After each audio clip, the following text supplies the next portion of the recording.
Baxt nima o'zi? Ering bor, uying bor, hamma narsang yetarli. Lekin yuraging huvillab yotsa-chi? O'sha oqshom Jasur mashinani shahar chetidagi tepalikda to'xtatib, menga "Siz baxtlimisiz?" deb savol berganda, men birinchi marta o'zimga iqror bo'ldim. Men baxtsiz edim. Uning ko'zlaridagi oliv, menga uzatilgan issiq qo'l va dala hovlidagi o'sha taqiqlangan tun. Bu mening gunohimmi yoki haqiqatim? Bugun sizga qalbimning eng yashirin sirlarini ochaman. Odatdagi yoz oqshomlaridan biri edi. Hovlimizda katta so'rida butun oilamiz bilan o'tirardik. Qaynonam odatdagidek o'zining cheksiz, tugamaydigan hikoyalarini aytib berardi. Qaynopam telefoni bilan band, dunyodan uzilgan. Erim Sardor aka esa shu yerda yonimda o'tirardi.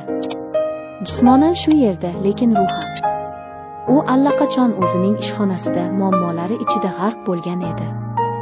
Uning nigohi goh telefonga, goh yerga qadalardi. Menga biror marta qaramasdi. "Charchamadingmi? Kuning qanday o'tdi?" degan oddiy savol uning xayoliga ham kelmasdi.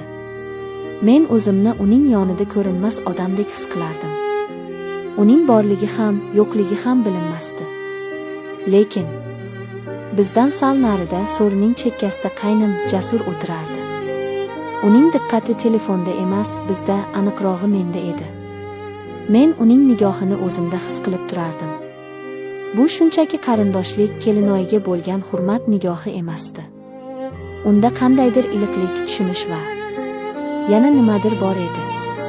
Bu nimadirni anglashga, unga nom berishga qo'rqardim. Biz kamdan-kam gaplashardik. Lekin har safar suhbatlashganimizda men uning dunyosiga sho'ng'ib ketardim. Uning fikrlari, orzulari, hayotga qarashlari menga shunchalar yaqin ediki. Erim Sardor esa o'zining qobig'iga o'ralib olgan edi. To'satdan qaynonamning baland ovozi xayollarimni buzib yubordi. "Voy, esim qursin. Ertaga Oysara xolangnikiga borish kerak edi. Dorilarni olib borib berish kerak." "Sardorjon, bolam, ertaga vaqting bo'ladimi?" Sardor telefondan boshini ko'tarmay, sovuqqonlik bilan javob berdi. "Oyijon, ertaga ishim juda ko'p. Umuman vaqtim bo'lmaydi. Boshqa kuni borarsiz." Uning javobi qisqa va qat'iy edi. Qaynonamning yuzi burishib qoldi. Shu payt Jasurning ovozi eshitildi. "Oyi, xavotir olmang. Men o'zim borib kelaman. Yangam bilan boramiz.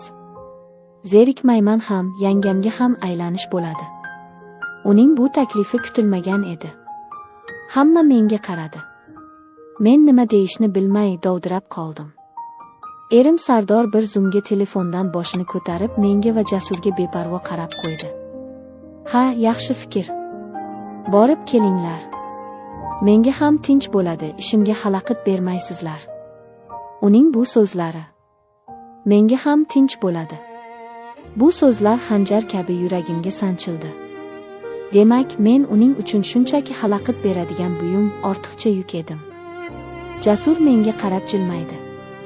Uning tabassumi shunchalik samimiy, shunchalik taskin beruvchi ediki, men rad eta olmadim. "Mayli," dedim sekingina. Ertasi kuni tushdan keyin biz yo'lga tushdik. Shahar tashqarisidagi kichik bir qishloqqa borishimiz kerak edi. Yo'l uzoq emasdi, lekin menga bu safar butun bir umrdek tuyuldi. Mashinada sokin musiqa yangrardi. Dastlab ikkimiz ham jim ketdik. Faqat g'ildiraklarning asfaltga ishqalanish ovozi eshitilardi. Keyin Jasur suhbatni boshladi. "Yangam, charchadingizmi? Kecha mehmondorchilikdan keyin uxlolmagandirsiz." "Yo'q, hammasi joyida," dedim yolg'on gapirib. Aslida esa kechasi bilan Sardorning befarqligi, uning sovuq so'zlari haqida o'ylab, yig'lab chiqqandim. Jasur buni sezgandek gapida davom etdi. "Akamni bilasiz-ku. Ishi bilan bo'lib hech kimga, hatto o'ziga ham e'tibor bermaydi. Ba'zida o'ylab qolaman, u bu dunyoda nima uchun yashayapti? Faqat pul va ish uchunmi?" Uning bu so'zlari meni hayratda qoldirdi. U xuddi mening ichimdagi, tilimga ko'chmagan gaplarni aytayotgandek edi. "Balki shundaydir," dedim xo'rsinib. Birdan u mashinani sekinlatdi va menga o'girildi. "Siz baxtlimisiz, yangi? Bu oddiy savol meni shoshirib qo'ydi. Men hech qachon o'zimga bu savolni bermagan edim. Men shunchaki yashardim. Turmushga chiqdim, oilam bor, hamma narsa o'z joyida. Lekin baxtlimanmi? Bilmadim. Dedim rostini aytib. Ko'zimga yosh keldi. Baxt nima o'zi, Jasur? Jasur chuqur nafas oldi. Baxt bu seni tushunadigan insonning yonida bo'lish. Seni so'zsiz anglaydigan, sening ko'zlaringga qarab dardingni biladigan inson bilan yashash. Baxt bu o'zingni yolg'iz his qilmaslik. Uning har bir so'zi yuragimning tub-tubiga yetib borardi. Men unga qaradim. Uning ko'zlarida ham dard va shu bilan birga qandaydir bir umid uchqunlarini ko'rdim. U ham o'z oilasi davrasida yolg'iz edi. Biz ikki yolg'iz ruh edik. Biz xolamnikiga yetib keldik. Dorilarni berib, bir piyola choy ichib, tezda qaytishga hozirlandik. Orqaga qaytayotganimizda quyosh botayotgan edi. Osmon to'q qizil va binafsha rangga kirgandi. Bu manzaradan ko'z uzolmay qoldim. Juda chiroyli, dedi Jasur. Ha, dedim pichirlab. To'satdan u mashinani yo'l chetiga, baland bir tepalikka burdi va to'xtatdi. Pastda butun shahar kaftdek ko'rinib turardi. Shahar chiroqlari endigina yona boshlagan, xuddi yerga to'kilgan yulduzlar kabi charaqlardi. Bu yerga ba'zan kelib turaman, dedi Jasur. Yuragim siqilganda, yolg'iz qolgim kelganda shu yerga kelib shaharga qarab o'tiraman. Odamlar chumolidek g'imirlaydi. Har kimning o'z tashvishi bor. Lekin shu millionlab odamlar ichida seni tushunadigan bir dona inson topilmasa, bu juda qiyin. Biz mashinadan tushdik. Salqin shabada esardi. Men yengil ko'ylagimda biroz sovqotdim va junjikdim. Jasur buni darhol sezdi. U o'zining yengil kurtkasini yechib, ehtiyotkorlik bilan yelkamga tashladi. Uning bu harakati shunchalik tabiiy va mehribon ediki, men qarshilik qilmadim. Kurtkasidan uning atirining hidi, o'tkir, ammo yoqimli erkak hidi kelardi. Bu hid meni mast qildi. Biz uzoq vaqt jim turdik. So'zlarga hojat yo'q edi. Biz bir-birimizni so'zsiz tushunardik. Uning yonida men o'zimni himoyalangandek, qadrlangandek his qildim. Erim Sardor hech qachon menga bunday e'tibor bermagan edi. Yanga, siz juda yaxshi insonsiz, dedi Jasur to'satdan menga burilib. Siz bundan yaxshisiga loyiqsiz. Siz baxtli bo'lishga haqlisiz. Men unga qaradim. Uning nigohi jiddiy va o'tli edi. Uning ko'zlarida men o'zimning aksimni, charchagan, mehrga, e'tiborga muhtoj ayolning aksini ko'rdim. Kech bo'ldi, ketishimiz kerak, dedim ovozim titrab. Qo'rqardim. O'zimdan, hislarimdan qo'rqardim. Yo'q, dedi u qat'iy. Hozir uyga borsangiz, yana o'sha muhitga tushasiz. Yana o'zingizni yolg'iz his qilasiz. Men bunga yo'l qo'ymayman. Nima qilamiz unda, so'radim hayron bo'lib. Bir do'stimning shahar tashqarisida kichik bir dala hovlisi bor. Hozir u yerda hech kim yo'q. Kaliti menda. O'sha yerga boramiz. Dam olasiz, suhbatlashamiz. Ertalab uyga qaytamiz. Hech kim hech narsani bilmaydi. Uning taklifi meni shokka tushirdi. Bu noto'g'ri edi. Bu xiyonatga qadam edi. Lekin shu bilan birga men uyga qaytishni istamasdim. Yana erimning befarq nigohini, sovuq devorlarni ko'rishni xohlamasdim. Men bir kecha bo'lsa ham o'zimni erkin, kerakli his qilishni istardim. Mayli, dedim o'zim ham kutmagan holda. Bu so'z mening taqdirimni o'zgartirib yubordi. Biz dala hovliga yetib keldik. Kichkina, ammo shinam uy edi. Jasur chiroqlarni yoqdi. Atrofda sukunat hukmron. U menga choy damlab berdi. Biz oshxonada, kichik stol atrofida o'tirib choy ichdik.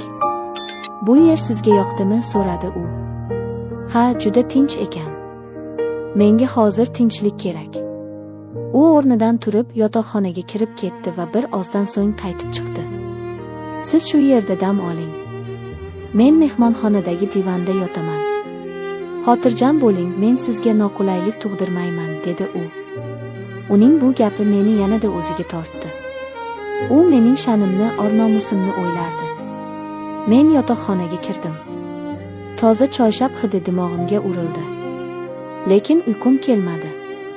Xayollarim chalkashib ketgandi. Men nima qilayotganimni o'zim ham tushunmasdim. Bir tomondan vijdonim qiynalardi, ikkinchi tomondan esa yuragim bu yerdan ketishni, bu lahzalarni yo'qotishni istamasdi. Ancha vaqt o'tdi. Uyqu kelmadi. Sekin o'rnimdan turib mehmonxonaga chiqdim. Jasur divanda yotardi. U ham uxlamagan ekan. Meni ko'rib o'rnidan turib ketdi.